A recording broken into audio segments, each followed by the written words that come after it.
Saludos. Bueno, gracias primeramente por haber elegido esta metodología de capacitación para el 2024.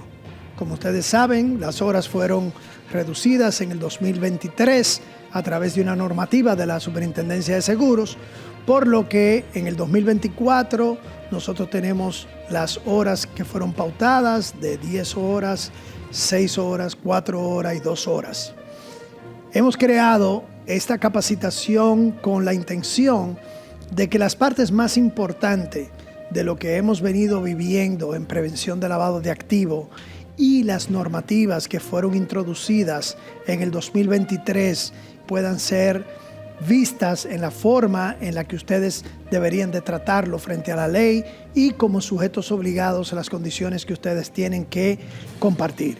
Estos videos se han hecho con la intención de que llenen las expectativas de la Superintendencia de Seguros, que es su regulador, y que cumplan también con la Ley 155/17.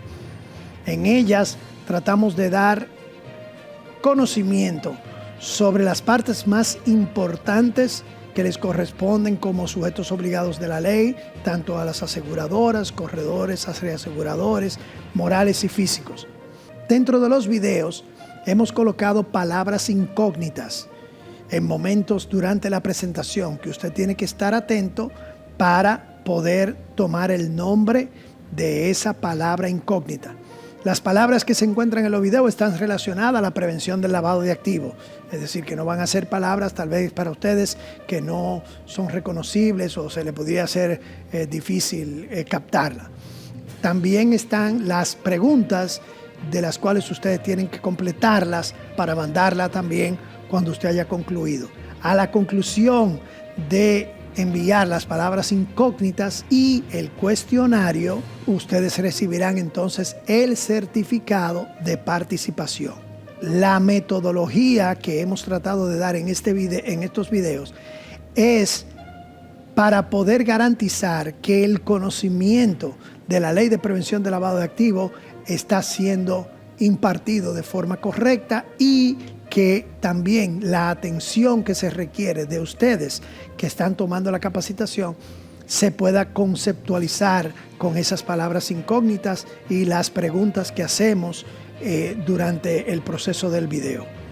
Esto porque nosotros tenemos que garantizarle al regulador que estas capacitaciones son buenas y válidas frente a todo lo que se requiere conocer del sistema.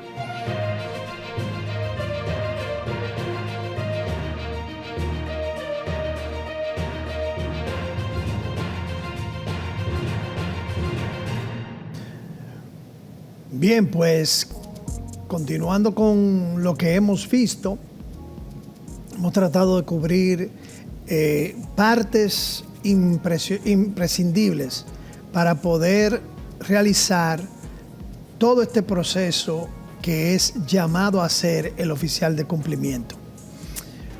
Yo sé que lo voy a mencionar varias veces durante estas 10 horas de capacitación, pero de nuevo yo creo que hay cosas que son imprescindible que uno la mencione varias veces, porque el llegar a entender estas partes en una capacitación de este tiempo, en realidad vale la pena que nosotros salgamos o entendamos a través del finalizar estos capítulos que vamos a ver de diferentes cosas, que nosotros llevemos cosas específicas a todo este proceso. ¿Y a qué particularmente yo me refiero? Como yo les mencioné, todo este proceso que nosotros hemos sido involucrados es un proceso que tiene que ver con la extensión de una ley. Una ley que, como quiera que sea, es una ley que afecta a la República Dominicana completa. Entonces, una de las cosas que durante la auditoría, vuelvo y digo, que es donde yo más contacto tengo con con ustedes, los corredores, las aseguradoras y todo eso. Y cuando digo los corredores es más desde el perfil ya del oficial de cumplimiento. ¿Ok? Entonces, muchas de las narrativas, se pudiera decir, es que se menciona, mira Patín, ¿por qué es que si una persona que va al banco y coge un préstamo y luego de ese préstamo compra un apartamento o una casa, lo cual los vendedores de esos dos productos son a su vez sujetos obligados, porque los dealers de vehículos y las constructoras e inmobiliarias son sujetos obligados de la ley, por lo cual el banco tuvo que agotar el proceso de todo esto que nosotros hemos venido hablando. La debida diligencia, él conozca a su cliente, la evaluación de riesgo, llenar una serie de documentos, pasar ese cliente por las listas restrictivas y todo eso. Entonces, pasa al dealer, en este caso, ¿no, verdad? O a un apartamento, donde obligatoriamente los dealers de vehículos y las inmobiliarias o constructoras deberían de hacerle el mismo proceso, porque son sujetos obligados, ¿no, verdad?, independientes.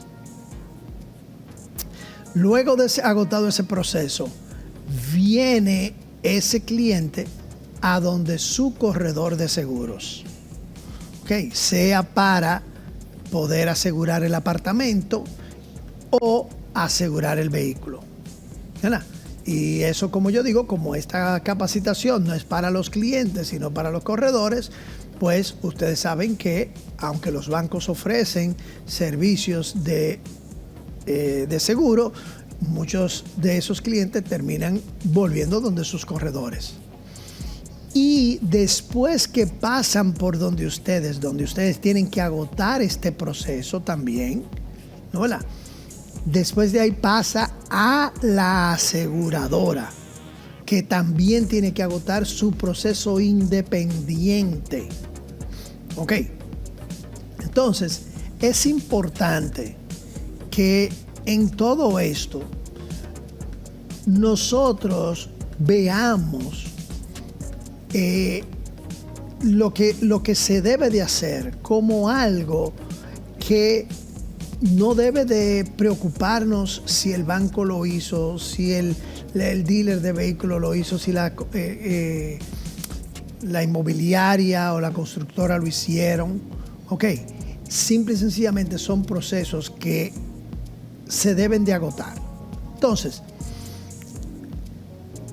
otra cosa que yo he mencionado también es, y lo que le doy a ustedes como novela, como parte de lo que va a ir sucediendo tal vez en este año, creo que vamos a terminar, ¿no?, lo que hemos determinado, hacer unos docudramas basados en los 37 delitos de la ley. Porque, como les digo, señores, la queja más grande que yo escuchaba era eso, decir, Patín, es que yo sé que mis clientes no están en droga o narcotráfico, las autoridades saben quiénes son los que están en eso, no sé por qué es que a nosotros nos ponen en este tipo de proceso. Y fue lo que yo mencioné al principio. Ok, hoy es el tercer día de grabación. La semana pasada nosotros grabamos una parte de todo este proceso. Ahora estamos comenzando en esta semana ya a terminar de grabar el resto de las horas. Y como digo, parece como un periodo un poco largo, por lo que, como pienso, es decir, a veces todo lo que yo he dicho, a veces eso yo lo digo en otras entrevistas que participo. Ahora mismo yo estoy en el programa de 60 minutos de seguros, ya con Félix Correa todos los sábados, y doy a veces estas informaciones y entonces no me acuerdo exactamente dónde lo dije, pero yo sé que al principio de esta yo les mencioné eso, que es importantísimo que nosotros ya no veamos esto desde el punto de vista, y la ley 155-17, desde el punto de vista de drogas, desde el punto de vista del narcotráfico, porque los otros delitos son tan dañinos a la sociedad como cualquier otro. Entonces, claro, siempre el tema del narcotráfico y va a quedar en el tapete, porque literalmente hasta ahora es uno de los delitos que sigue produciendo la mayor cantidad de dinero, por lo que estas personas pueden moverse en diferentes sectores, en diferentes áreas de la economía de un país, en los diferentes ámbitos de nuestro, no solamente en República Dominicana, en el poder judicial, el poder ejecutivo, todo eso, señores. Vuelvo y digo, el crimen organizado trata de influenciar, porque definitivamente ellos lo que están buscando es que su negocio pueda garantizarle el que ellos puedan seguir operando. Ok, entonces en otros países también, como por ejemplo en Noruega, que construyeron unas cárceles que al final tuvieron que convertirlas en hospitales porque no habían gente a quien meter presa. Ok, eso es como de las cosas que nosotros nos quedamos como sorprendidos en Latinoamérica principalmente. Otra cosa también es que ahí en las redes sociales se ha visto de un tren, ¿no? El metro, el subway, que se va a coger, y ellos tienen una puerta para que si ese día a usted se le olvidó su billetera o se le olvidó el ticket de pasar por las puertas normales, o si usted definitivamente no tiene el dinero, usted pueda utilizar esa puerta, ¿ok? Y irse sin tener ningún tipo de problema a su tren. Entonces el video se ve, ¿no?, en cámara rápida, ¿no?, y pasan como 2 horas de video, y en esas 2 horas no pasó ni una sola persona por la puerta, que es gratis, no se ve nadie, lo cual, vuelvo y digo, son otras culturas, son otras formas de pensar, donde nadie está pensando, nadie me está mirando, me voy a meter por la puerta sin tener que pagar, me voy a evitar, ¿no?, en Europa me voy a evitar €1, una libra de esterlina, lo que fuera. Sin embargo, nosotros sabemos, lamentablemente, que si nosotros así hiciéramos una cosa como esa en Latinoamérica, ok, para no ni siquiera querernos singularizar como país, en Latinoamérica, nosotros sabemos que no va a dar resultado hacer cosas como esas. Entonces, nosotros, en todo lo que nosotros vemos del Grupo de Acción Financiera con respecto a la prevención del lavado de activos, fíjense que el Grupo de Acción Financiera Internacional está dividido por sectores geográficos. Nosotros aquí tenemos el Gafi Sud, que es el Gafi del sur, del cono sur de América del Sur. Tenemos el Gafi Lat, que es el Gafi de Latinoamérica, y tenemos el Gafi del Caribe, ¿ok? El GAFIC. Entonces, en Latinoamérica nosotros tenemos 3 tipos de Gafi, más los Estados Unidos tiene su propio Gafi, ¿verdad?, que es el Financial Action Task Force, FAFT. Entonces, ellos tienen su propio Gafi. Y así, entonces está el Gafi de Asia, y así sucesivamente el Gafi de Europa. ¿Por qué? Porque las 40 recomendaciones siguen siendo la misma, pero la forma en la cual se va a evaluar a esos países, ellos tienen que considerar la diferencia con la cual se manejan esos países. Los otros días mencionamos, por ejemplo, la situación de Latinoamérica, pero en el país de nosotros que tenemos los números estadísticos, y hablábamos de un 60% de una economía informal. Entonces, cuando nosotros hablamos de economía informal, estamos hablando de dinero en efectivo. Porque si usted es informal, usted a una persona que esté anunciando en un camión que vende plátano, papa, guineo, mango y yuca y ñame, usted no puede desmontarse de su vehículo, tocarle bocina, que se pare, comprarle 400 pesos y pasarle su tarjeta de crédito. Ok, eso a eso que nosotros le llamamos la economía informal.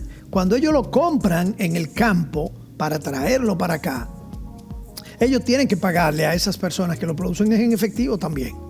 Entonces, esas personas que están allá también reciben efectivo. Entonces, cuando van a pagar, ¿ustedes creen que ellos le van a depositar ese dinero en una cuenta y a los empleados de ellos le van a decir, no, sácate una cuenta en este banco, que es donde yo tengo mi cuenta, para yo crear una nómina, para entonces yo pasarle el dinero? No. Simple y sencillamente ellos van a coger y van a pagar a sus empleados también en efectivo. Y si van a comprar los insumos de producción, van a pagar en efectivo. Y el que vende esa veterinaria, que vende todos esos insumos y químicos para poder mantener toda esa agricultura, va a recibir ese dinero en efectivo, y ese dinero efectivo ellos lo van a mover de la misma forma. Entonces, cuando nosotros hablamos, como yo digo, de lavado de activos, nosotros no estamos refiriendo a dinero en efectivo. Pero fíjense que esa es una parte que nosotros no la podemos evitar. Y cuando el Grupo de Acción Financiera el Gafilat viene a República Dominicana y a otros países de Latinoamérica, ellos tienen que entender que nosotros tenemos una economía informal. Entonces, por eso fue que anteriormente yo también estuve hablando de la importancia que tienen los montos en efectivos que nosotros estamos trabajando dentro de la ley. Okay. Hoy nosotros vamos a hacer un ejercicio de ver varias cosas en tiempo real, okay, de las que nosotros hemos venido hablando, lo que es el conozca a su cliente, lo que es la evaluación de riesgo, hacer la debida diligencia. Nosotros nos vamos a tomar el tiempo para verlo, como le digo, en tiempo real. Y yo creo que esa es la ventaja que tiene este tipo de capacitación o de metodología de capacitar, porque todo esto lo que va a quedar es grabado. Si nosotros estuviéramos haciendo esto por Zoom, yo tengo que quitar la presentación, entrarme al internet, que todo eso se esté viendo y que no esté la gente diciendo, ay, pero es que yo no lo puedo ver, esto, aquello y lo otro, sino que todo esto va a quedar de una forma que nosotros y ustedes puedan, ¿no?, verlo, entenderlo y más que todo poder verlo en tiempo real. Y yo creo que eso va a ser un ejercicio muy importante, porque es lo que yo digo. Dentro de todo esto, el que no quiere literalmente tener que cumplir o hacer o llenarse de este tipo de trabajo, simple y sencillamente va a tener que buscar otra cosa que hacer, porque los corredores de seguro no lo van a sacar de la ley. Ok, vuelvo y digo, y fue lo primero que yo mencioné cuando comenzamos.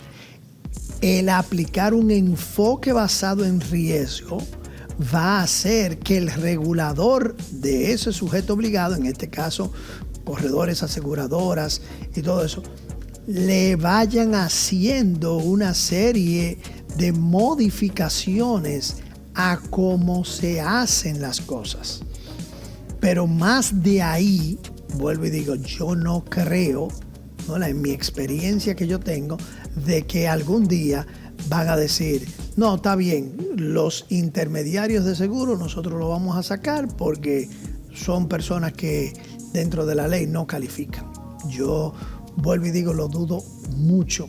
Entonces, si usted sabe que usted va a tener que hacer algo por el resto de esta dinámica empresas que ustedes tienen, no la sea de forma física, moral, pues simple y sencillamente son cosas que vamos a tener que hacerla. Y yo lo que creo es que si nosotros entendemos la forma fácil, segura y en cumplimiento de la ley, nosotros vamos a tener mucho menos peso, como yo le decía, sobre nuestros hombros de lo que nosotros estamos haciendo. Okay. Por eso también cuando yo conversé sobre el artículo 34 de la ley que habla de las políticas y los procedimientos para evaluar el riesgo de lavado de activos, que le dije que ese es su manual de cumplimiento. Por eso es que yo en ese momento también me tomé el tiempo de decir que esas políticas y esos procedimientos son ustedes mismos que tienen que darle forma. Si ustedes mandaron a hacer el manual con una persona, ¿no? En el momento que todo esto salió, la gente se sintió un poco abrumada, mandó a hacer sus manuales. Bueno, pues muchos de ustedes tienen muchos manuales muy buenos, ¿ok? Pero esos manuales, y lo vamos a ver en el día de hoy, es parte de la dinámica de las cosas que uno tiene que dedicarle un poquito de tiempo, ¿ok? Entonces, como yo digo, todas esas son de las cosas que es importante que no se vayan trabajando. Para aquellos corredores que tienen empleados, ok, yo diría que sería una buena dinámica que al ellos tomar estas capacitaciones, ok, que aunque la exigencia es para ellos de 6 y 4 horas y no se paga ni más ni menos porque ustedes van a tener los videos asequibles, yo le digo, díganle que la vean las 10 horas. Porque es que lo bueno como le digo, de este tipo de capacitación es que ustedes lo pueden hacer en el periodo de tiempo que a ustedes más les convenga. Y eso le ayuda, ¿no, verdad?, a poder como recalcar ese entendimiento. Si usted tiene un empleado nuevo que acaba de entrar a su empresa, coja estas 10 horas y désela. Están ahí en mi YouTube, para eso no se necesita pagar, porque el pago se hace para recibir el certificado. Si ellos hacen eso y comienzan a entender la ley desde un principio, pues al final todo esto se le hace. Y si esa persona entra y cogió sus 6 horas y anotó las palabras incógnitas y todo eso, pues simple y sencillamente, si es ahora en el 2024, pues ustedes mandan su nombre, el pago que le corresponde y reciben su certificado. Por eso, entonces ya no tenemos ni siquiera que estar esperando. Es decir, yo creo que, como les mencionaba, es importante que ciertas cosas de todo este proceso no queden para el último minuto, porque yo digo que ahí es donde las personas también más se abruman. Ok, yo tengo, por ejemplo, un grupo de corredores en el interior que tan pronto comenzó la auditoría, ellos formaron un grupo, me llamaron, yo fui, tuvimos la capacitación, hicimos la auditoría, todo. Y vuelvo y le digo, señores, de eso parece que hace un año que eso sucedió. Yo se fue tal vez como en julio que yo estuve por allá. Es decir, la auditoría comenzó el 1 de junio y ya al mes ya esa gente se estaban juntando. Y porque ellos están retirados de Santo Domingo, es decir, no es como que usted va a ir a San Pedro o a San Cristóbal, yo diría que ni al mismo Santiago. Ok, entonces esa es la parte. Ya ellos tenían sus horas de capacitación, hicieron su auditoría, están listos.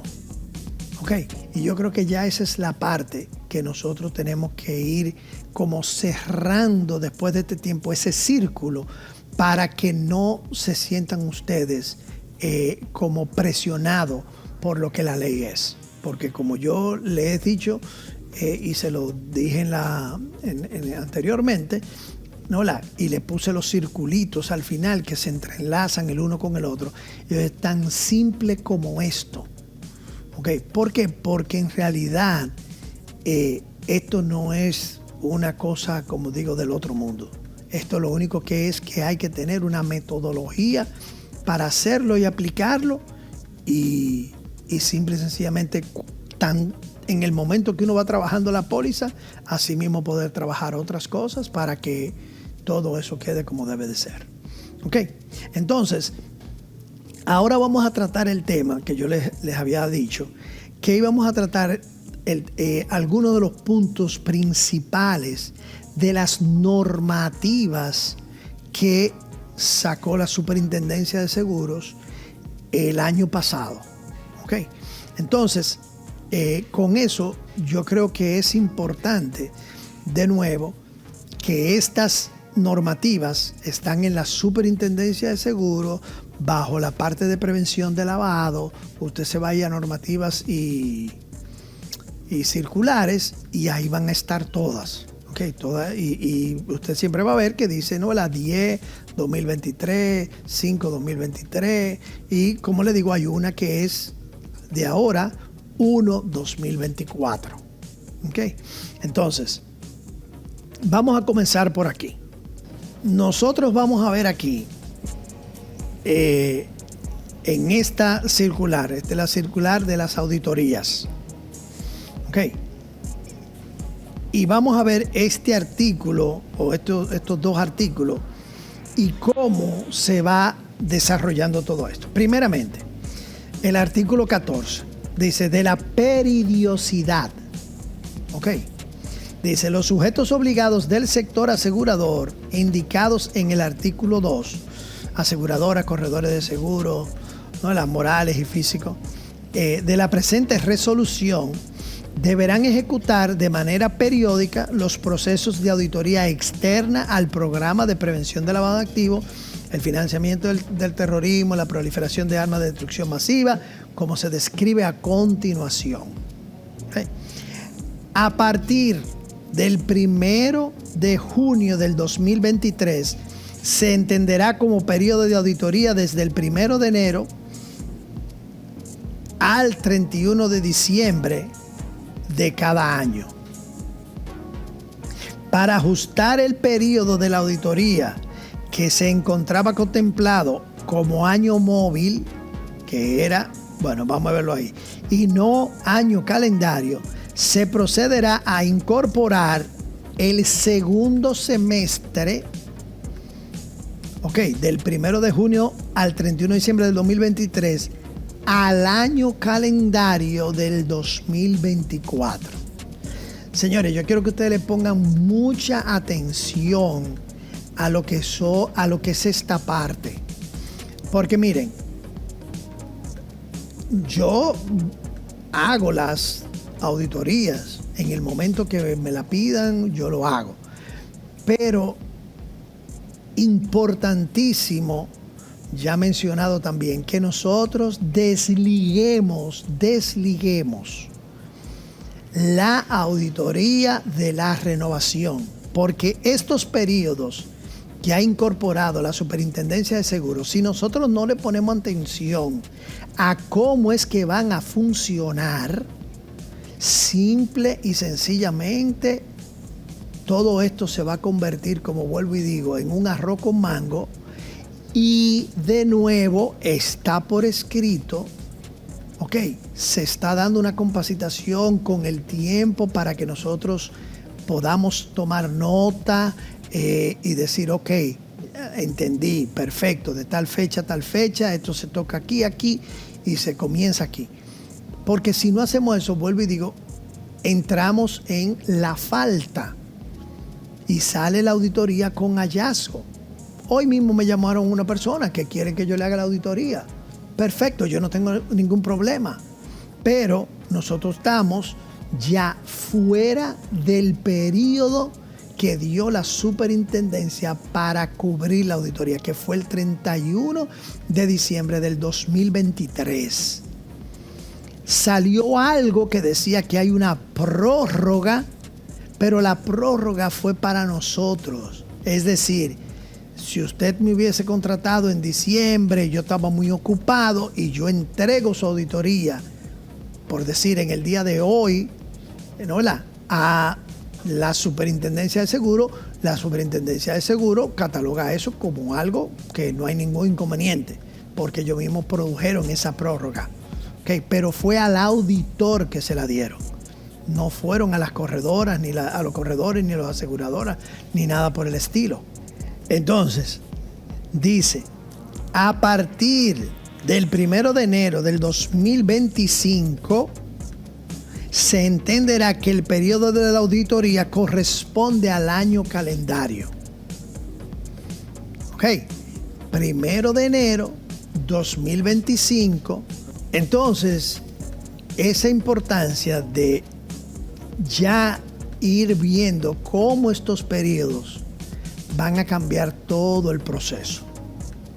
Ok, la superintendencia dio el tiempo de la segunda auditoría al 31 de diciembre del 2023. Ahora mismo, estas auditorías que se ejecutarían en el mes de enero, febrero, cuando sea que las personas se hayan dado cuenta que no lo habían hecho, ya salen con el hallazgo de que la auditoría se hizo fuera del tiempo que le correspondía.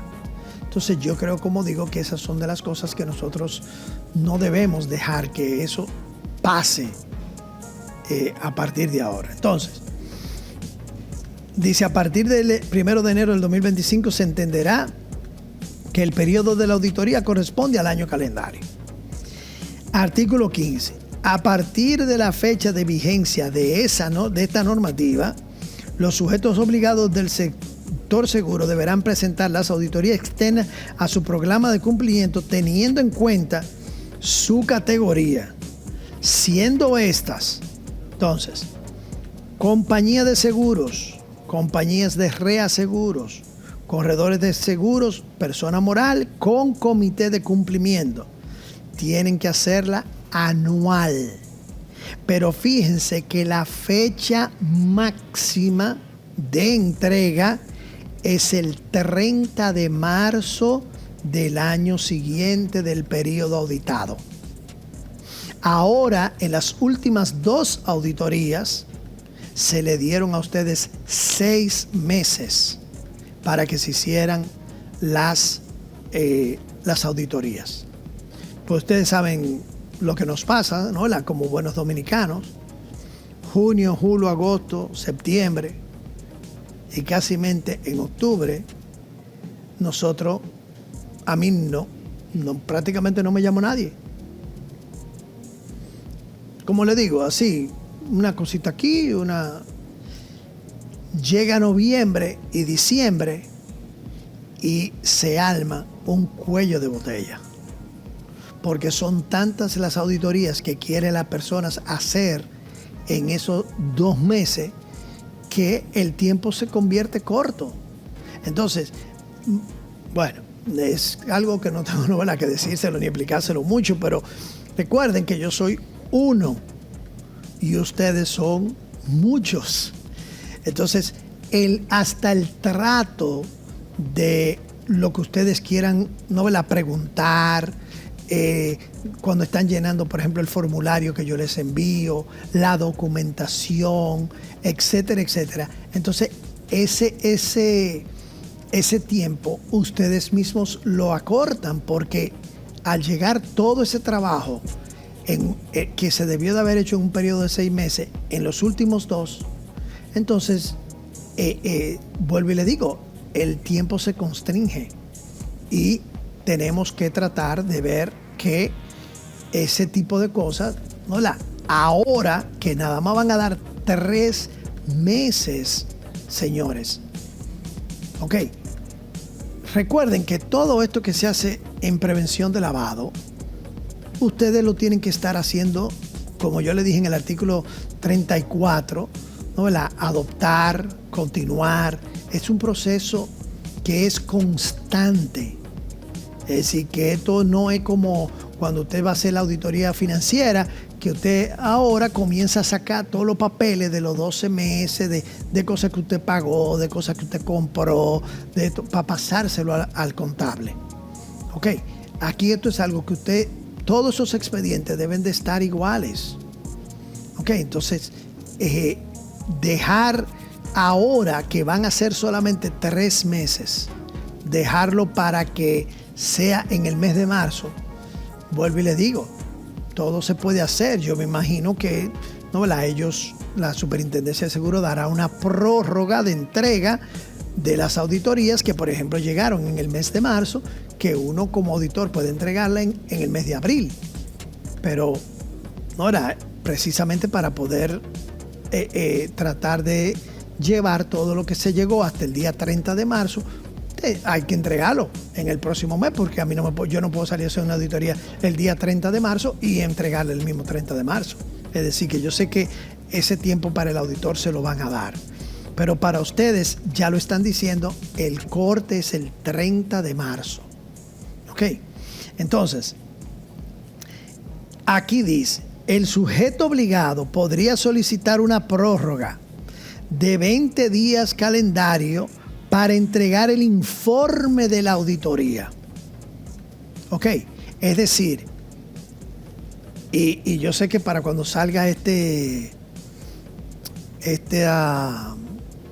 capacitación, ya todo esto habrá pasado, ¿no? Estos días que se pueden pedir. Pero entiendan que cuando ustedes, porque esto es una resolución que se mantiene vigente.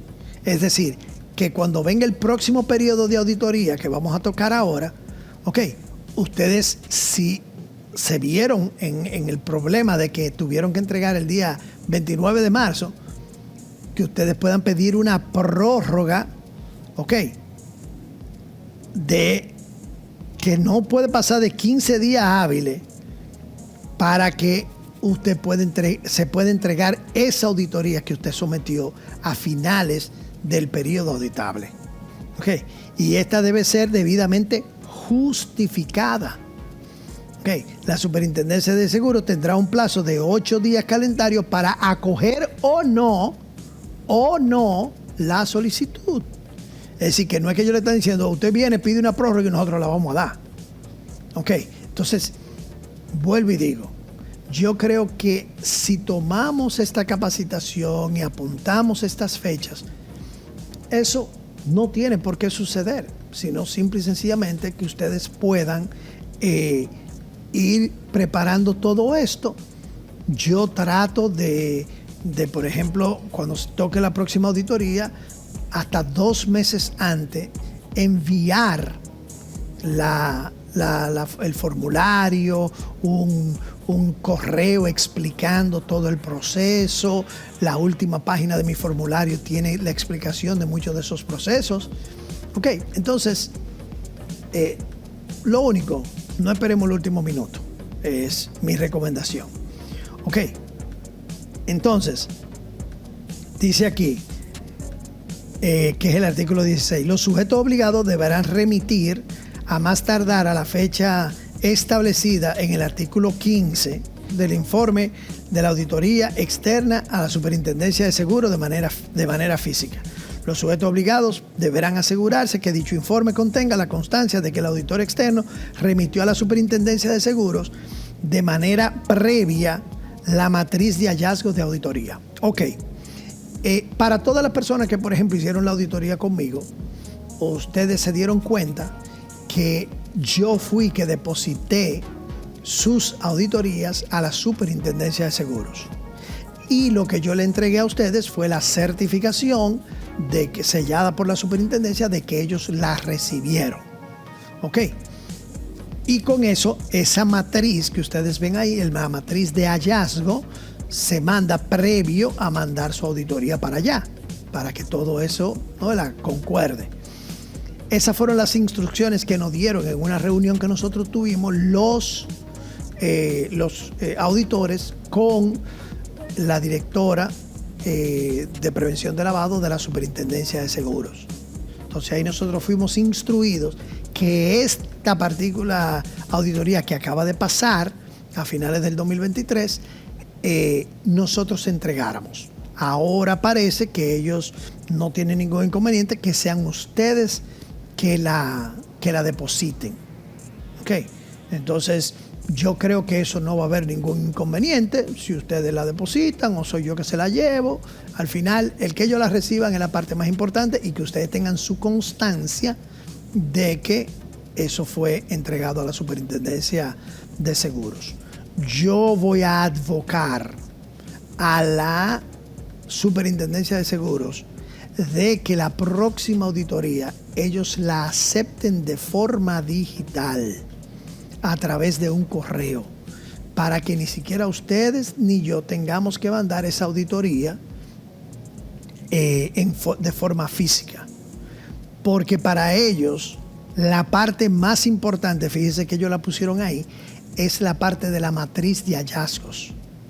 ¿Por qué? Porque cuando ellos reciben ese correo con esas matrices que son individuales por cada uno de los corredores, sea físico o moral, ellos lo que van a ver ahí y evaluar son los hallazgos que esa auditoría contiene.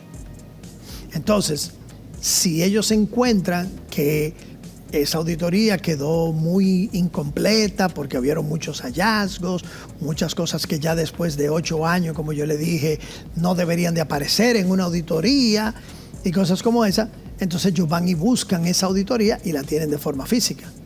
Pero yo creo que teniéndola de forma digital, para ellos sería mejor que si ellos quieren ver el reporte ya de forma digital y ver los hallazgos y todo eso, ellos la pueden tener de forma digital y no tenemos que matar tantos árboles, porque por lo menos mis auditorías tienen de 34 a 36 páginas, porque yo le dejo un reporte del cual ustedes puedan nutrirse.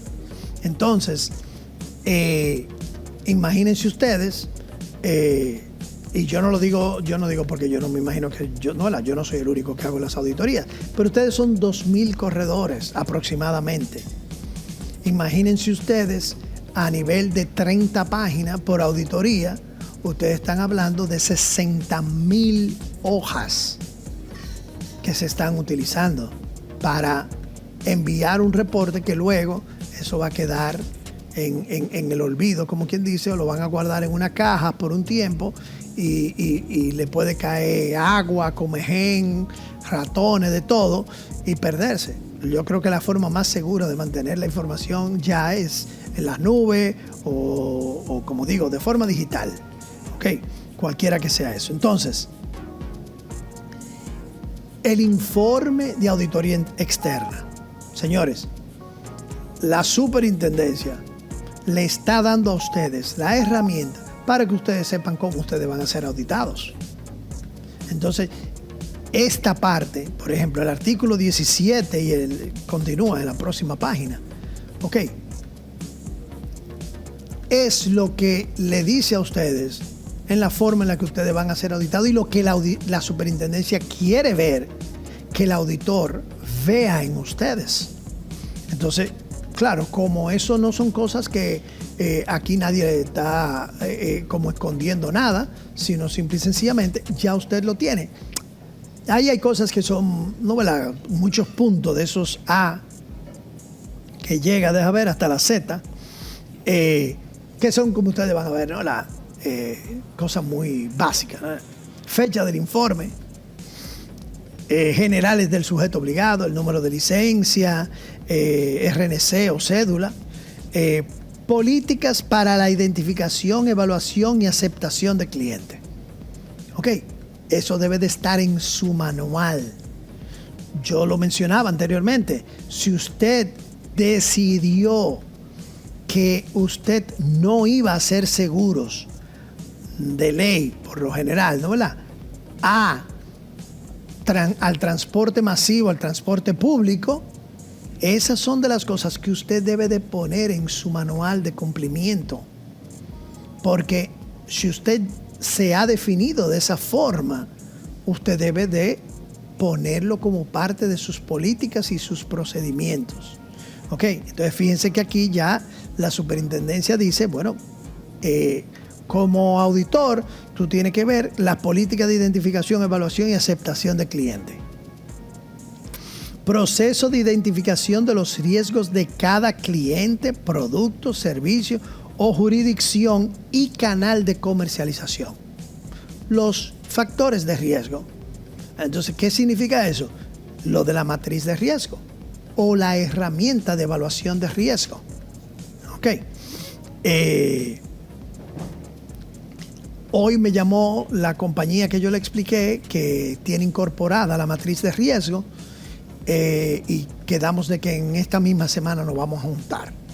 Ok, porque es como yo le expliqué, es decir, esa empresa no puede dejar al libre albedrío de un sujeto obligado el cómo ponderar el riesgo de los factores de riesgo, valga la redundancia, para que ellos pongan la ponderación. Es decir, eso no, yo nunca lo había visto.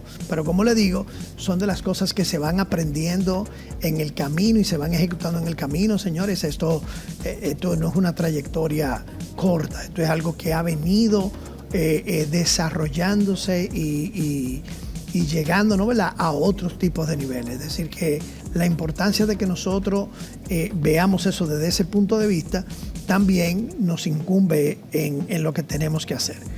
Políticas para la documentación y actualización de los clientes. Ok, si usted, como le digo, sus actualizaciones, usted la va a hacer cuando usted haga usted verifique qué nivel de riesgo tiene el cliente y asimismo usted vaya a actualizar los datos de forma verbal por el teléfono. Ok, que fue lo que yo le expliqué los otros días. Fíjense que la misma resolución lo está diciendo. No es que hagan un conozca a su cliente nuevo. No es que pongan al cliente a sufrir, señores, llenando su formulario. Es la actualización del cliente. Entonces, poner en su manual, las actualizaciones se harán vía telefónica, por computadora, preguntándole algunas preguntas, por correo electrónico y así sucesivamente. Pónganlo por escrito. Para aquellos clientes de riesgo alto se hará de forma anual, para aquellos clientes de riesgo medio se harán cada 2 años y para los clientes de riesgo bajo, como yo le dije, asigún. Así mismo lo dice la ley. Cuando haya la notariedad de que ese cliente necesita que su perfil sea actualizado. Eso es más o menos lo que dice la ley, ¿no? Y yo le digo, así según sea el cliente, pues así mismo, ¿no? Tenemos que hacer ese tipo de actualización de datos. Entonces dice aquí, políticas para el conocimiento del cliente. Conozca a su cliente, cuáles son sus políticas. Señores, yo vuelvo y le digo, mírenlo ahí. A mí, como yo digo, como todo esto da vuelta, tanto en la ley como en la resolución, como en las normativas, y esta es una normativa sectorial para ustedes. Si ustedes les gustara mucho la lectura y ve cómo en otros sitios se están comportando, usted nada más tiene que buscar la de la Superintendencia de Bancos, que es la más avanzada de todas. Ok.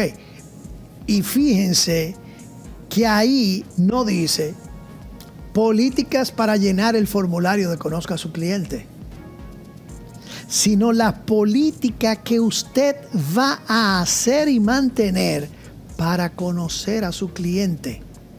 Entonces, en esas políticas, vuelvo y le digo, no eliminen el formulario de conozca a su cliente, porque en el formulario es donde usted está dejando por escrito lo que usted pudo recaudar información, porque eso no, vuelvo y digo, eso no es conocer al cliente, es una recaudación de información para que quede plasmado que eso se le hizo al cliente. En realidad, la política del conozca a su cliente es, como yo digo, es cuando usted dice los clientes serán visitados por lo menos una vez cada 2 años. Se visitará el negocio si la póliza es una póliza de una envergadura grande. Esas son sus políticas de conozca a su cliente. El formulario no es la política de conozca a su cliente. Vuelvo y digo, es lo que usted va a hacer para que usted pueda determinar que usted conoce con quién usted está haciendo negocio. Si nosotros, como vuelvo y digo, entendemos eso, ustedes van a ver que el formulario se le va a hacer menos frustrante, porque la información que ese cliente nos dé a través del formulario va a ser una parte, como le digo, informativa, pero no es lo que ustedes necesitan para poder decir, yo conozco a mi cliente. ¿Ok? Entonces, políticas de identificación del beneficiario final. Yo le dije a ustedes que el formulario de Conozca a su cliente para personas morales, bueno, ninguno de los dos, en realidad, señores, bueno, como ustedes me conocen, ¿no? Muchos de ustedes que están cogiendo esta capacitación, déjenme decirles que ninguno de los dos formularios sirven. Ninguno de los dos. Porque mire, en el formulario de persona física, como le dije, las preguntas para personas expuestas políticamente, las cuatro están mal escritas, porque no se le aplica a la República Dominicana. Es un formulario que vino de fuera. Entonces, señores, ustedes lo único que tienen que preguntar ahí, o ese formulario debería tener, ¿es usted una persona expuesta políticamente? ¿Es usted el familiar de una persona expuesta políticamente a segunda consanguinidad? Suegra, nuero, hijo, hija, esposa. Y ponérselo ahí, lo mismo que dice la ley, en un paréntesis, esas dos cositas. Pero vuelvo y le digo, en el formulario de personas morales, para el beneficiario final, ustedes tienen 3 renglones. Ya lo explicamos. 100% al 20% que dice la ley que son beneficiarios finales, caben 5 veces. Por lo que deben de haber por lo menos, como mínimo, 5 casillas. Pero dentro de esas casillas que están ahí, ok, aunque es el cliente que lo está poniendo, pero yo no creo que un cliente te vaya a hablar mentiras del porcentaje de las acciones que tiene cada quien. No, a ustedes le falta una columna que diga % de acciones. Entonces, muchos de los formularios que yo he visto tienen 2 o 3 personas, porque nada más llegan hasta 3 personas inscritas ahí, pero cuando tú te vas al registro mercantil hay 5 personas. Entonces, vuelvo y digo, muy probablemente o tal vez la primera persona, el gerente general o lo que fuera, tenga la mayoría de las acciones y las otras 4 tengan de a 2 y 3 acciones cada uno. Pero ¿cómo usted lo sabe?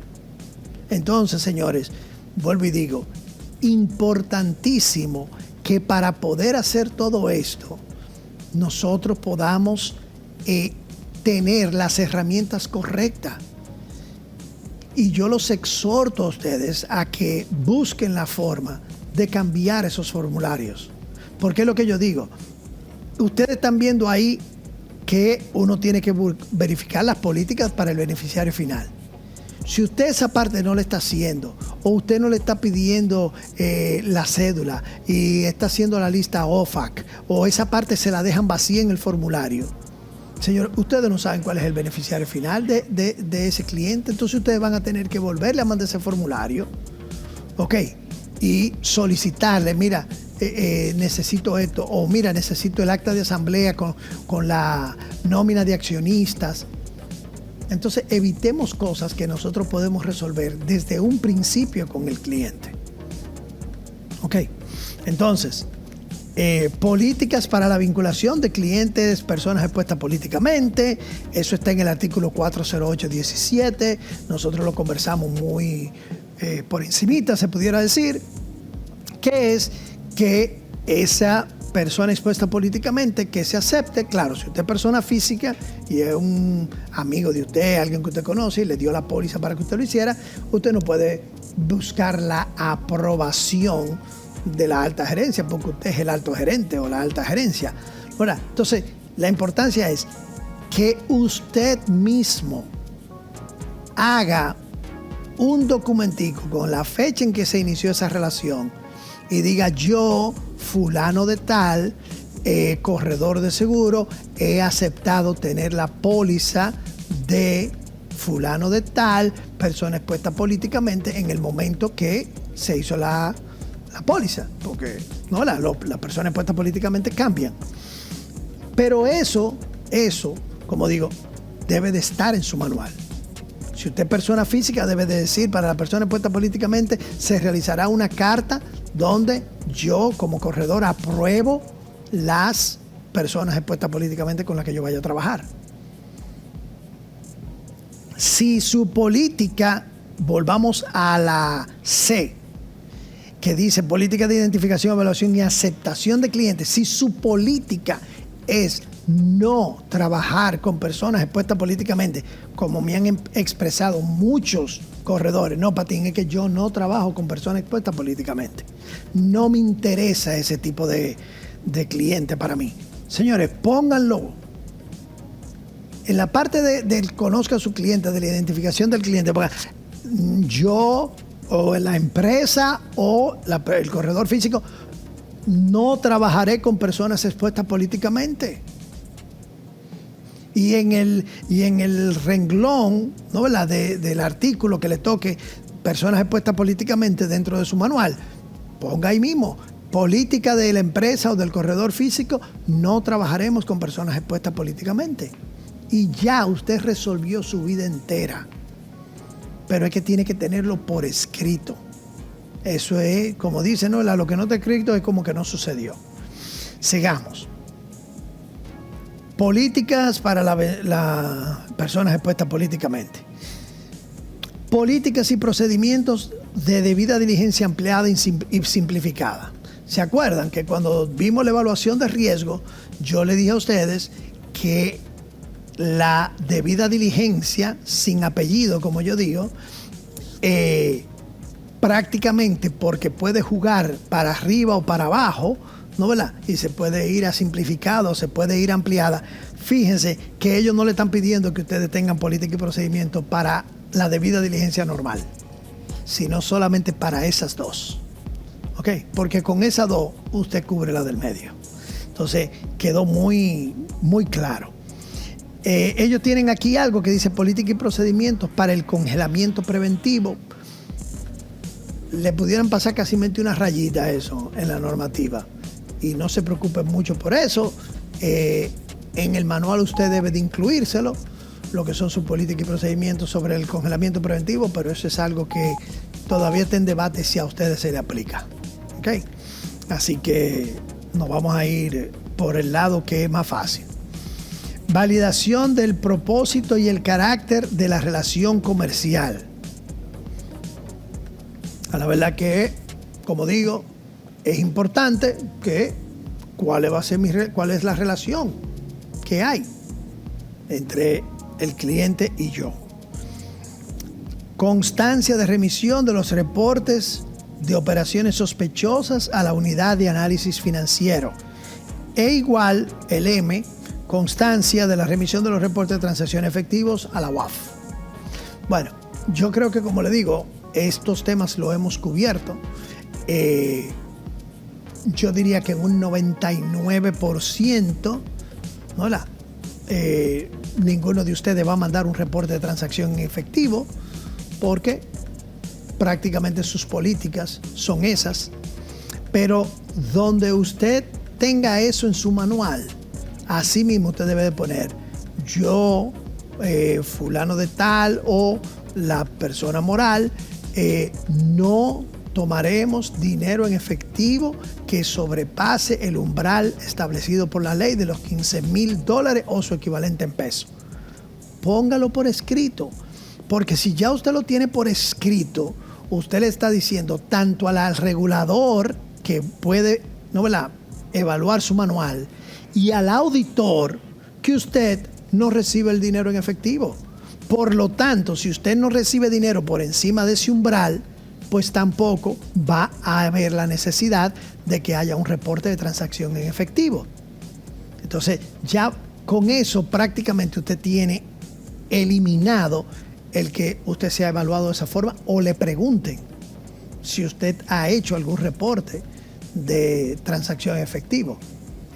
Por lo general eso uno termina preguntándolo porque, vuelvo y digo, si uno se pone a leer 40 páginas de manual de todo el mundo y buscar cada una de las políticas de cada uno para el trabajo de auditor, en el periodo de tiempo que ahora nos los han acortado a la mitad, sería mucho el trabajo. Entonces uno lo que hace es que esas políticas que están ahí, que las vamos a seguir viendo, uno la traspasa como a un formulario.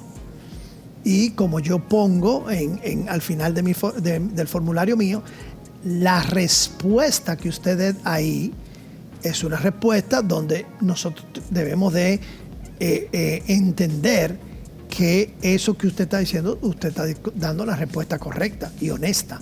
Porque, como yo digo, si las auditorías no es, de nuevo también, como yo le hablaba en el otro paso del reporte de operación sospechosa y todo eso, nosotros no somos investigadores. Nosotros somos personas que vemos que los procesos se estén cumpliendo. ¿Ok? Entonces, como digo, debe de haber una confianza mutua en lo que se está trabajando.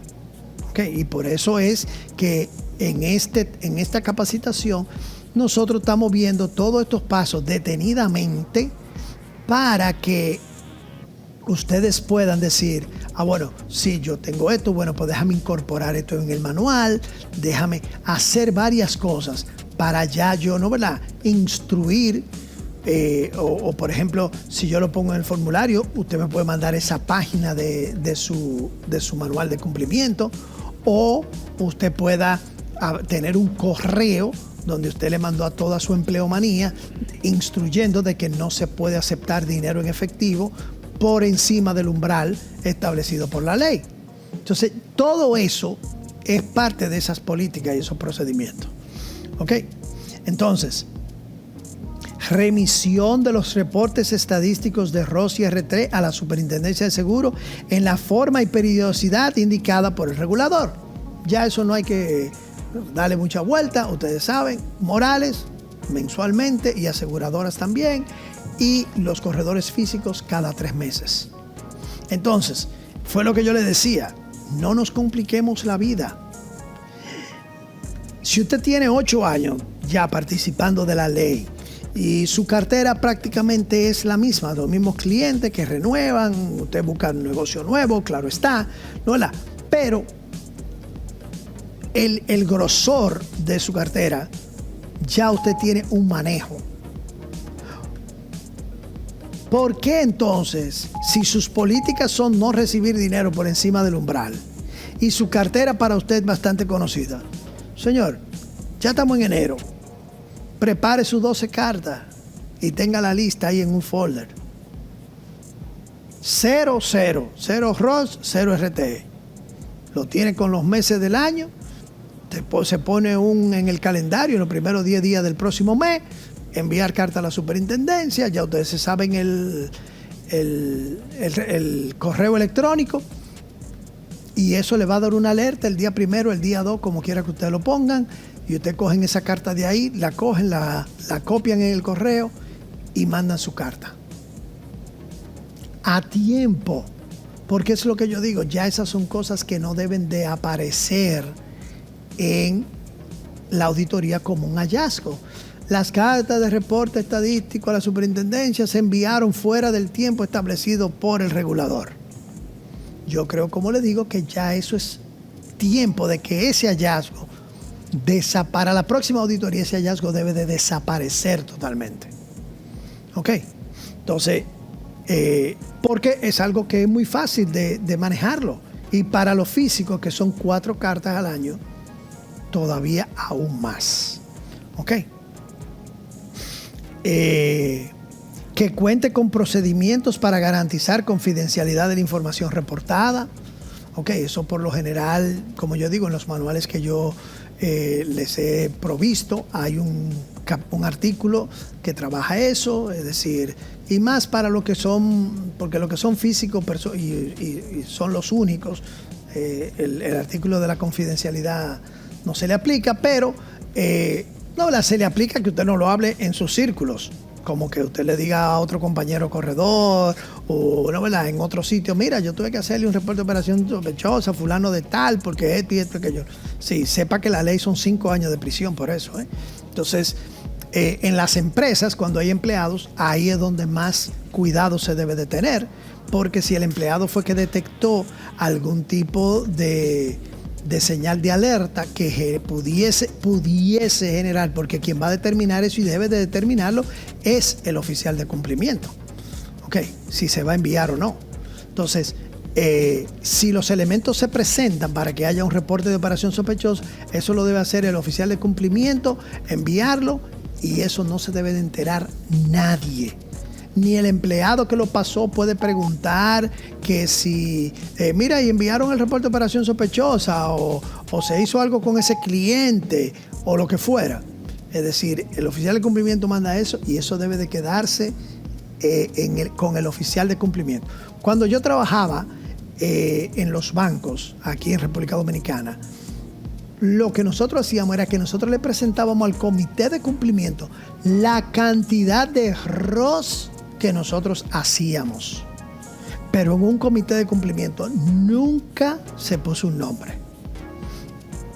Y vuelvo y digo, en el comité de cumplimiento por ejemplo, en los bancos que yo trabajaba, estaba el presidente del banco y el vicepresidente ejecutivo de negocio y de personas y el ejecutivo de negocio de empresa. Es decir, era la alta directiva, lo que no solamente en confidencialidad de información a nivel de prevención de lavado de activos, pero esas son personas que ya conocen que existe una confidencialidad de información, que tú no puedes estar en un sitio público o con gente así diciéndole, mira, fulano fue y aplicó por un préstamo de tanto y no se lo pudimos dar porque al final el buró de crédito le salió vuelto un disparate. Tú ves, es decir, ya a esa altura de posiciones en las instituciones financieras, esa gente conoce eso. Entonces, más cuando se trata ya de una ley que penaliza la violación de la confidencialidad de información con 5 años de prisión. Entonces, vuelvo y le digo, nosotros lo poníamos en el comité y lo presentábamos. Si el dueño o el presidente del banco quería saber quiénes fueron esas personas que nosotros mandamos, que en 6 años que yo tuve en uno y en 3 años que yo tuve en otro, nunca un presidente me preguntó a mí, Patín, ¿cuáles fueron los nombres? Porque imagínense ustedes que yo le hubiera dicho Juan Rodríguez Guzmán. ¿Y quién es Juan Rodríguez? Es decir, para el presidente de un banco, Juan Rodríguez Guzmán no tiene ningún tipo de relevancia. Entonces, ellos mismos se limitan a ni siquiera querer saber, porque se supone que la contratación de un personal capacitado, como un oficial de cumplimiento de una institución financiera, tiene la capacidad para poder hacer eso y saber cuándo debe de hacerse y cuándo no debe de hacerse. Entonces, como les digo, son de esas cositas que en su manual ustedes lo tienen que tener establecido. Si es un manual de persona física, debe de decir una cosa. Si es un manual de persona moral, debe de decir otra, para que los empleados estén al tanto de eso. Por eso fue que yo también les mencioné a ustedes que en los expedientes, cuando la ley hablaba del alto estándares de contratación, no era única y exclusivamente, como les digo, tener un papel de no antecedentes penales. Porque es que aquí no todo el mundo se ha metido en problemas, pero sin embargo puede haber gente que son muy chimosas y eso no es un antecedente penal que va a salir en la Procuraduría General de la República. Y si usted tiene un empleado que habla de más, entonces si eso se mueve y eso se conoce y esa persona comienza a tirarlo para afuera, adiós señores, hasta los riega por un WhatsApp y un grupo y todo eso. Es decir, que la confidencialidad de la información tiene que estar ahí. Pero por eso era que yo le decía que como alto estándar de contratación usted tiene que poner a firmar al empleado de que recibió ese manual de cumplimiento y recibió su código de ética en materia de prevención de lavado de activos. Porque eso está en ese expediente. Entonces, si usted no lo tiene, en realidad el empleado puede decir, es que a mí nunca me dijeron que yo no podía hacer eso. Ustedes ven, entonces la falta siempre es del oficial de cumplimiento, ¿no? O de la empresa, pero más que todo cae sobre el oficial de cumplimiento.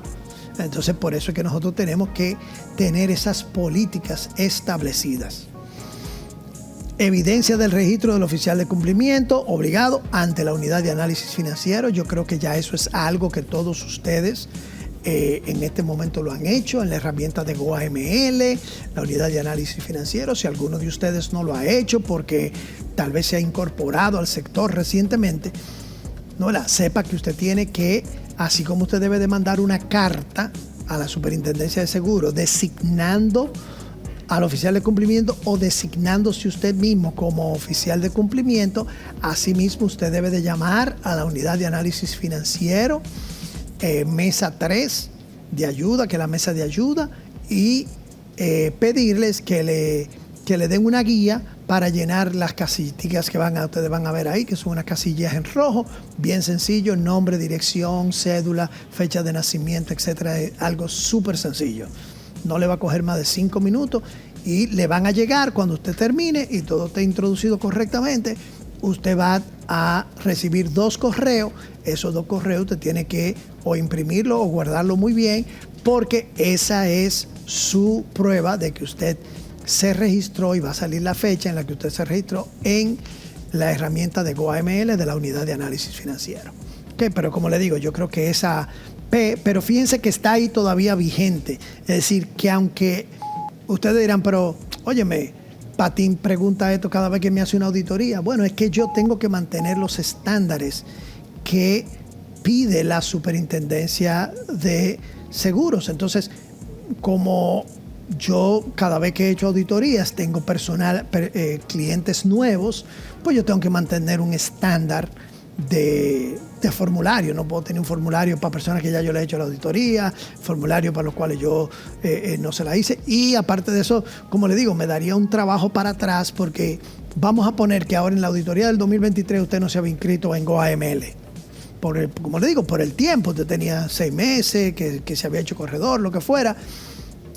Y usted en el formulario me puso que todavía no se había registrado, pero ya en esta sí se ha registrado. Entonces tengo que hacérsela, porque si digo, esa persona ya yo se la hice, le voy a mandar el formulario donde yo no le haga esa pregunta, pero en la anterior usted no se había registrado, pues entonces tengo una incongruencia con eso. Es decir, que yo vuelvo y digo, con esto que ustedes tienen aquí, ustedes están viendo que simple y sencillamente ese formulario lo que cubre son estos puntos que establece la superintendencia como parte de la revisión para la auditoría. Entonces, evidencia de registro como sujeto obligado. Uno es como oficial de cumplimiento y otro como sujeto obligado en la unidad de análisis financiero, pero eso al final se hace al mismo tiempo, las dos cosas. Evidencia del registro oficial ante la Superintendencia del Seguro, se lo dije, ustedes tienen que mandar una carta. Verificar si el sujeto obligado, siempre y cuando aplique, designó un comité de cumplimiento. Ya ustedes no la saben que eso es ya para corredores morales que tienen un oficial de cumplimiento que es un empleado externo, y ahí se crea el comité de cumplimiento, y las preguntas que se hacen es que si ha seccionado, la periodicidad con la que seccionan, y todo eso, y ver las políticas y los procedimientos que se le aplican a esa persona dentro del manual de cumplimiento. Políticas de conservación de los registros, eso debe de estar en todos los manuales de cumplimiento. Ustedes saben que toda esta información usted debe de guardarla por los últimos 10 años que usted tiene ese cliente. Existencia de un oficial de cumplimiento con nivel gerencial, que forme parte de la empresa con los suficientes conocimientos técnicos para desempeñar sus funciones de manera adecuada, conforme a lo establecido por la normativa sectorial. Entonces, señores, esto es algo que, miren, yo entiendo que cuando nosotros tocamos este punto del oficial de cumplimiento,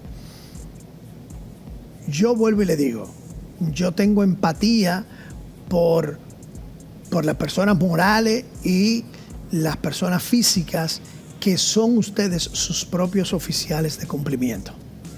¿Por qué? Porque la ley le pide a ustedes funciones como oficial de cumplimiento. Entonces, yo sé que eso le crea otras situaciones. No es que esto hay que hacerlo, no es que esa función hay que hacerla todos los días, pero son funciones que ustedes deben de tenerla, como yo digo, por escrita, para que se entienda bien claro que aparte de ser un corredor, ustedes tienen otras funciones que deben de incorporar en ese trabajo. Capacitación especializada anual al oficial de cumplimiento, al consejo de administración, socios, accionistas, colaboradores y agente en los casos que aplique del sujeto obligado, de acuerdo con la cantidad de horas establecido por la Superintendencia de Seguros. Eso lo vamos a ver más adelante, pero nosotros ya hemos conversado sobre eso, 10, 6, 4 y 2. ¿Okay? Son las horas. Así que,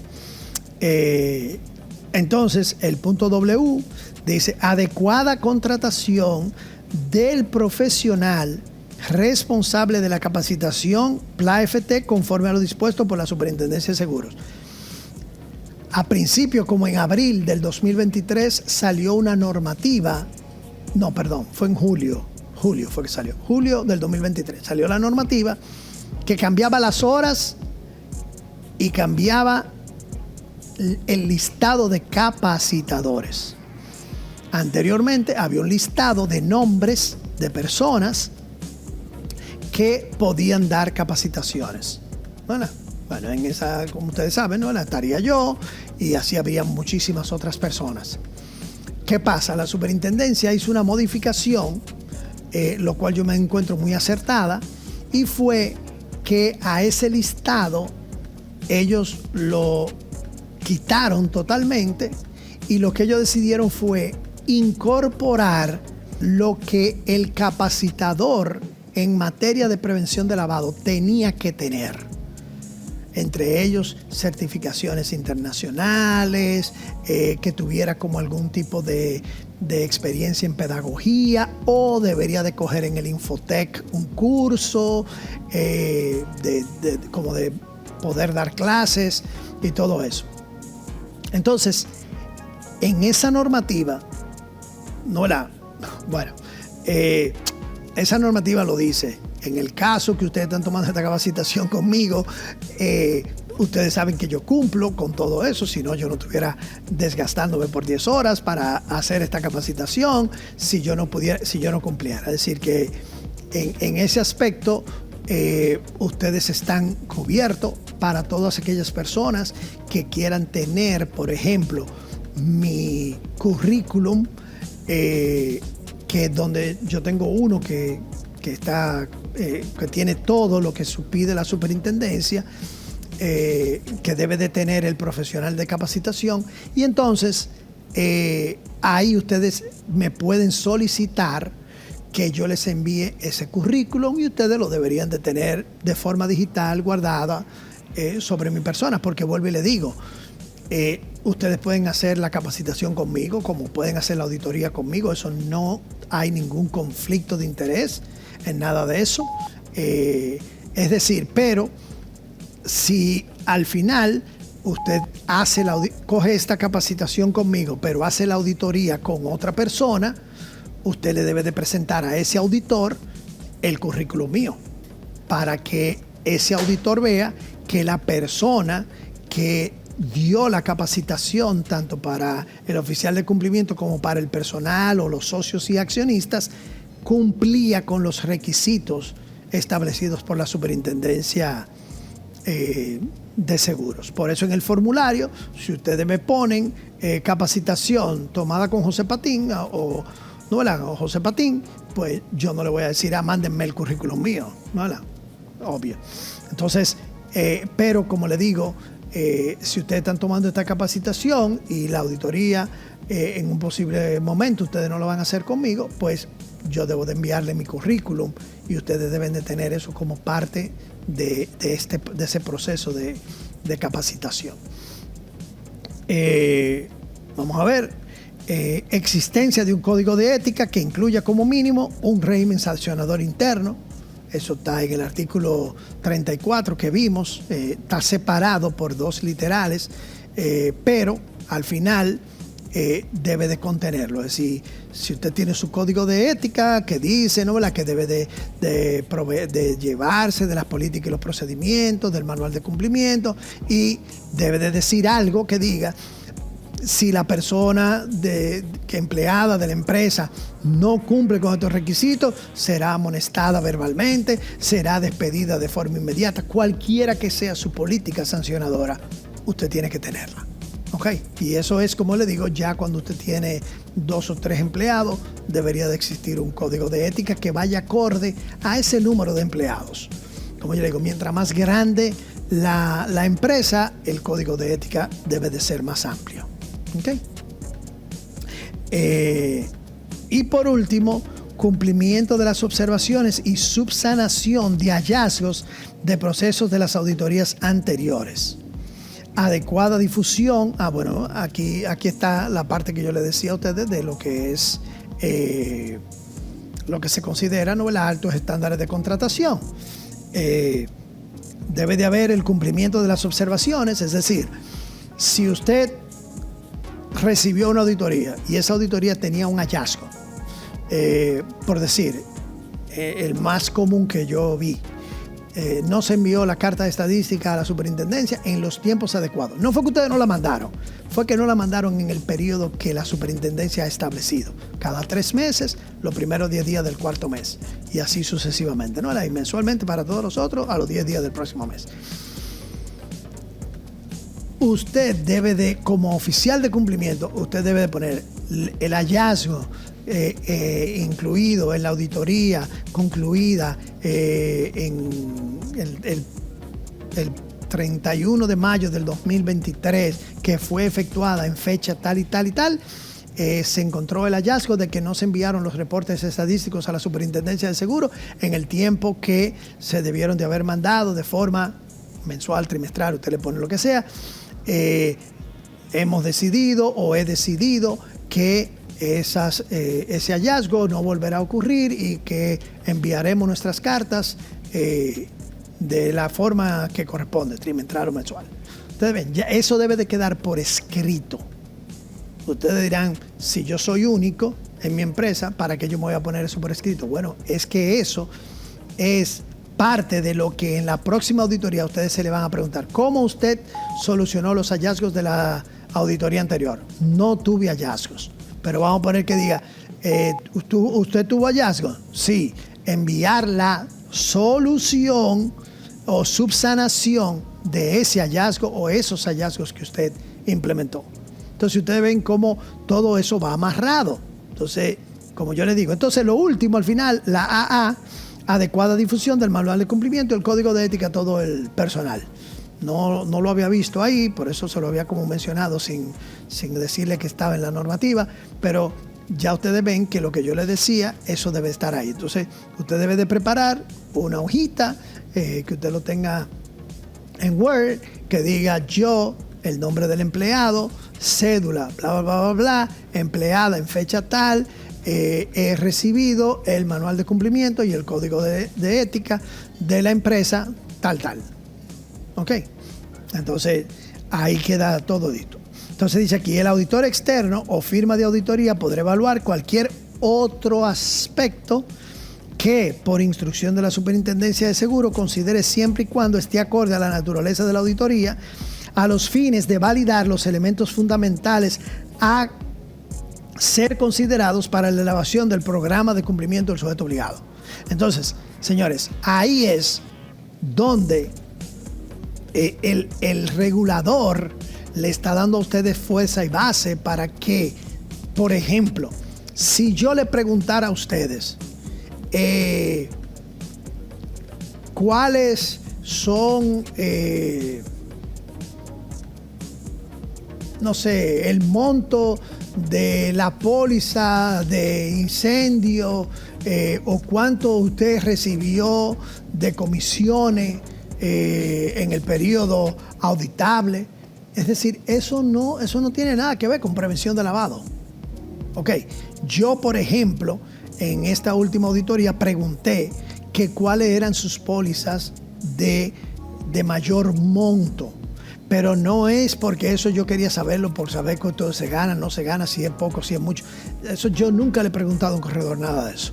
Sino era simple y sencillamente para poder dar una evaluación de que esas pólizas, por el monto que tenían, deberían de ser evaluadas con todas estas cosas que nosotros hemos dicho, del conozca a su cliente, el beneficiario final, es decir, que esas pólizas estuvieran más por el librito que vamos a poner, que una póliza de ley, porque eso es de bajo riesgo por lo general. Ok, entonces esa era como la intención de cuando yo pregunté eso, por ejemplo, en esta auditoría que acaba de pasar. Esas son cosas que son, como le digo, cruciales para que un auditor en materia de prevención de lavado se mantenga en estos puntos que ha establecido la Superintendencia de Seguros. Salirse fuera de eso o hacer preguntas que no van acorde a esos principios, ya el auditor de prevención de lavado está asumiendo un rol que no le corresponde. ¿Okay? Así que eso es, como le digo, también sumamente importante. Informe de auditoría externa a corredores físicos. Para los sujetos obligados que sean personas físicas, el informe de auditoría podrá consistir en un dictamen de cumplimiento emitido por un contador público autorizado o un profesional experto en la materia, abarcando mínimamente descripción del sujeto, hallazgo identificado, dictamen del auditor, fecha del dictamen, recomendaciones, compromiso asumido por el sujeto obligado, fecha de compromiso de la subsanación y la firma del auditor. Es decir, algo un poco más sencillo. ¿Ok? La Superintendencia de Seguros podrá requerir al auditor externo, Employee FT, sea esta persona física o moral, cualquier documento y o papel de trabajo concerniente a las validaciones realizadas y o a los hallazgos identificados mediante la auditoría realizada. Entonces, eso es importante también, porque vuelvo y digo, es una relación de corredor-auditor. Por eso yo le digo, no, necesito que usted me mande los documentos. 4 o 5 correos, no importa, pero yo tengo que tener las evidencias como auditor de que mi auditoría está basada en esos documentos que usted me envió. ¿Okay? Y el artículo 19 me pone sobre mis hombros el peso de que eso esté ahí, porque yo puedo ser auditado por la Superintendencia de Seguros como auditor. ¿Okay? Entonces dice, párrafo, el responsable de la auditoría externa en prevención de lavado deberá entregar a la Superintendencia de Seguros lo requerido en este artículo en un plazo, de 5 días. Ya eso es, como les digo, cosas que se irían directamente al auditor. Entonces, artículo 23. Las auditorías de los sujetos obligados que deben ser entregados a más tardar al 31 del mes de diciembre del año 2023 tendrán hasta la fecha de entre el 28 del mes de febrero del año 2024. Lo que yo les decía, es decir, tendrán hasta la fecha del 28 de febrero de este año que estamos arrancando, ¿no? La que concluía el 31 de diciembre. Es decir, como yo le expliqué, si al 31 de diciembre usted me llamó el día 30 porque tenía una situación y al final usted me entregó, yo tengo hasta el 28 de febrero para entregar esa auditoría. Pero acuérdense que anteriormente estaba plantado el tiempo de la prórroga. Es decir, que si una persona, vuelvo y le digo, tal vez cuando usted vea esto ya hasta el periodo de prórroga haya pasado, pero si una persona, es importante que lo tengan presente para las próximas fechas de auditoría. La Superintendencia le está dando a ustedes 20 días para que ustedes sometan la excepción de la prórroga. Es decir, que ustedes le digan, mira, yo tuve que entregar esto a último tiempo, por lo tanto se va a entregar después de. ¿Ok? Artículo 25. Y aquí es que yo quiero que ustedes le pongan mucha atención, porque yo digo que aquí va a haber una confusión terrible y de nuevo vamos a ver cómo todo esto se va desarrollando, pero falta 1 año y medio para lo que vamos a ver y yo creo que va a ser todo, las capacitaciones se va a conversar sobre este tema. Dice aquí, como periodo transitorio, entiéndase que los corredores morales que presentan sus auditorías de manera anual deberán presentar antes del 31 de diciembre del 2023, la correspondiente al 1 de junio del 2022 al 31 de mayo del 2023. Para el 30 de enero del 2025 deberá presentar la auditoría del periodo 1 de junio del 2023 al 31 de diciembre del 2024. En lo adelante se cumplirá lo establecido en el artículo, ahí dice artículo 12, pero es el artículo 15, que es el periodo de la transición, que fue el que vimos. Nosotros ni siquiera vimos el periodo, el artículo 12, sino el artículo 15. Ahí hubo un error y ellos lo van a corregir. Ok, pero yo lo que quiero que ustedes entiendan es que a principio, es decir, de enero a marzo del 2025, se va a efectuar otra auditoría. ¿Para qué? Para que a partir del 2025 todo el mundo haya sido auditado y comience ya lo que ellos han denominado el periodo calendario.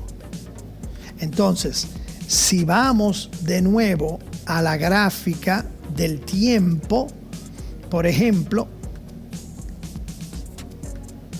los corredores, la compañía de seguros, reaseguro, corredores de personas, de corredores morales que tienen un oficial de cumplimiento externo o comité de cumplimiento, todos los años. Entonces, ya a partir de ahí comienza el 2025 a 2026, los primeros 3 meses, ese grupo tiene que hacer su auditoría en el 2026. Para los corredores de persona moral sin comité de cumplimiento, cada 2 años.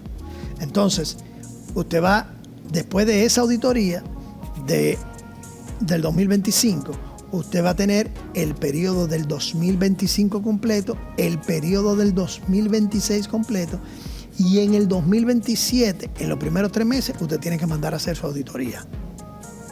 ¿Ok? Y para las personas físicas, cada 3 años. Entonces, las personas físicas cierran de nuevo este año y medio del 1 de junio al 31 de diciembre del 2023, y el 2024 completo hacen su auditoría igual que todo el mundo en los primeros 3 meses del 2025, y a partir de ahí lo van a hacer cada 3 años. Es decir, que los corredores físicos que están tomando esta capacitación, ustedes tienen el 25, el 26 y el 27. Y en el 2028 es que usted va a volver a hacer su próxima auditoría. Entonces, la importancia de eso, señores, es que queden marcadas estas fechas. Primeramente, para que en el 2025 no hayan inconvenientes, y luego de ahí ya uno sepa cuándo le toca la auditoría. Y con esta capacitación, yo espero también que, al haber salido ya esta normativa sobre las auditorías, hay otros artículos, ¿no? Nosotros tratamos, yo cogí como unos artículos bien específicos. Ok. Que ustedes entiendan que la auditoría o el documento que se entrega por la auditoría, sea que ustedes tengan la auditoría y sean ustedes que lo depositen, sea yo que yo se lo deposite y les dé la certificación de que se depositó, señores, que ese documento es un documento que valida que ustedes hicieron la auditoría en el tiempo que a ustedes les correspondía hacer la auditoría, pero que no tiene nada que ver con su renovación.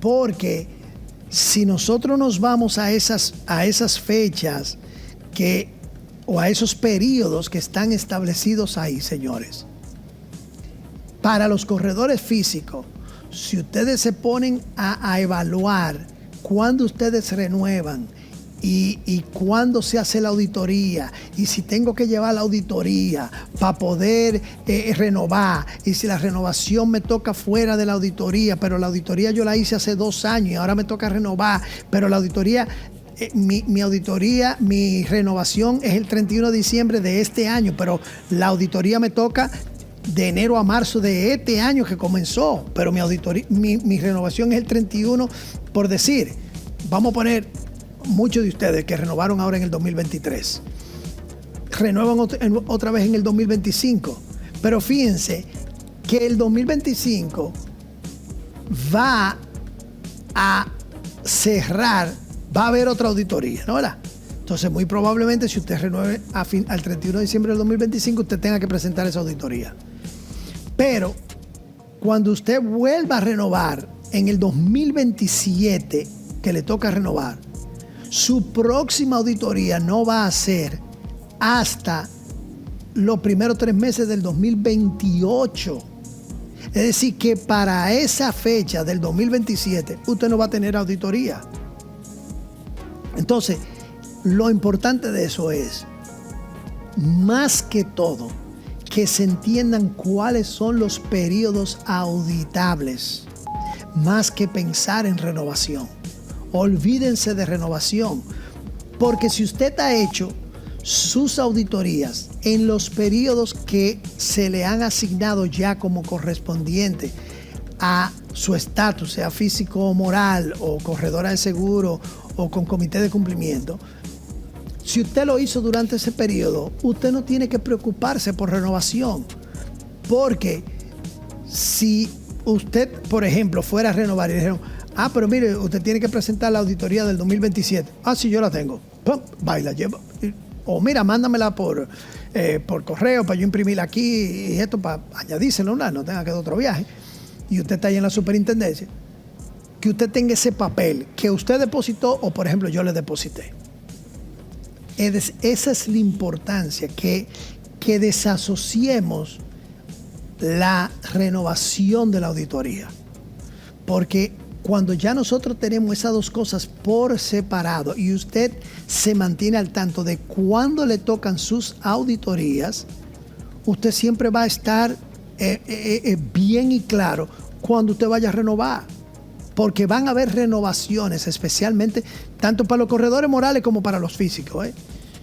Va a haber un momento en el que no le toca llevar certificación de auditoría, porque no va a caer en el proceso de ese preciso año que usted le toca renovar al 31 de diciembre de ese año. Y vuelvo y le digo, tal vez el periodo que, aunque van a auditar ese año que usted está renovando, pero la auditoría toca de enero a marzo, es decir, que usted no puede tener ese documento. Y por eso es que, como yo le digo, quería tratar primero este tema ante todo, para que le quitemos como el velo al proceso de auditoría. El proceso de auditoría, como lo vimos en el artículo 34, señores, es algo que, igual que tener el manual de cumplimiento, igual que tener la matriz de riesgo, es pim pum ustedes tener que tener su auditoría. ¿En qué periodo? En el periodo que le tocara. 3 años, 2 años o 1 año. Pero es eso es lo que tenemos que llevarnos en esta capacitación, y entender que simple y sencillamente, mientras usted la haga en el tiempo que usted la tiene que hacer, cuando usted vaya a renovar, usted nunca va a tener problemas, porque su documentación va a estar ahí. Y si no, llévela de hace 2 años y medio atrás que usted la hizo, llévela para esa renovación, aunque la superintendencia le diga, no, ya esa no se necesita, porque usted, por el año que usted le tocó y la hizo, y no, a usted no le toca traer ese papel. O se lo dejen ahí adentro y al final usted no le toca. Le tocó otra renovación y ya usted hizo su auditoría 1 año, 2 años después, lo que fuera, usted lo pone ahí. Y vuelvo y le digo, y así siempre o así nunca usted va a tener ningún problema en la renovación de su documentación para la licencia, porque usted siempre va a haber cumplido con el proceso de auditoría. ¿Ok? Así que, como le digo, eso es importante que en esto quede claro. Vamos a entrar a otra normativa que yo se la mencioné brevemente, sobre las infracciones y las sanciones administrativas.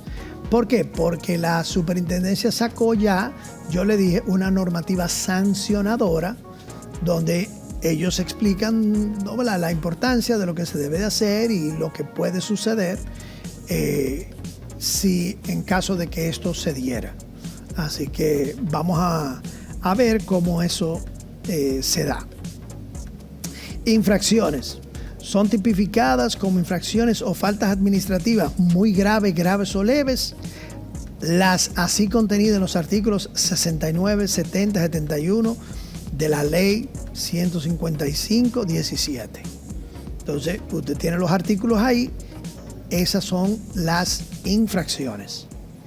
Las sanciones administrativas, son las conductas que prescriban o se suman en una de las infracciones requeridas en el artículo 6 de la presente resolución, serán pasibles de las sanciones depuestas en los artículos 74, 76, 78 de la ley 155-17 según corresponda, grave, muy graves o leves.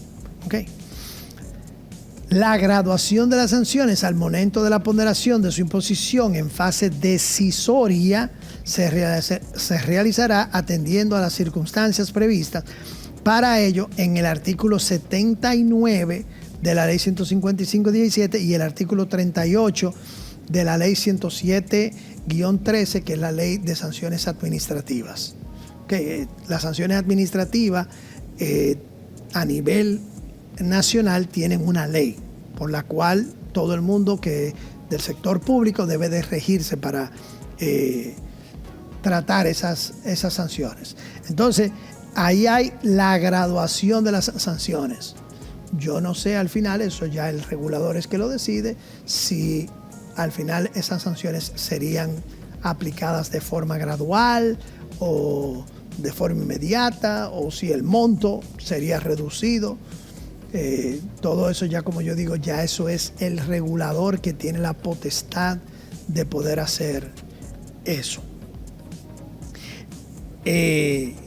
Aquí están los artículos que se mencionaron anteriormente y como yo digo, rápidamente quiero ir a través de ellos porque es importante que después que nosotros vemos lo que es un programa de cumplimiento, vemos lo de las auditorías, todo lo que nosotros hemos ido tratando en estos temas, de una forma están dilucidadas en estos artículos. Entonces, si uno no conoce, a veces entonces es mejor uno poder ver todo esto de nuevo para uno saber, porque a veces el desconocimiento es lo que a veces le causa a la persona como ese temor. Pero ¿qué me podrá pasar? Pero ¿y si me quitan? ¿Y si esto hacen esto? ¿Y si me ponen un dinero? Entonces, todo eso yo creo que verlo es importante para uno poder determinar cuáles son esas cosas que en realidad a nosotros más nos afectan.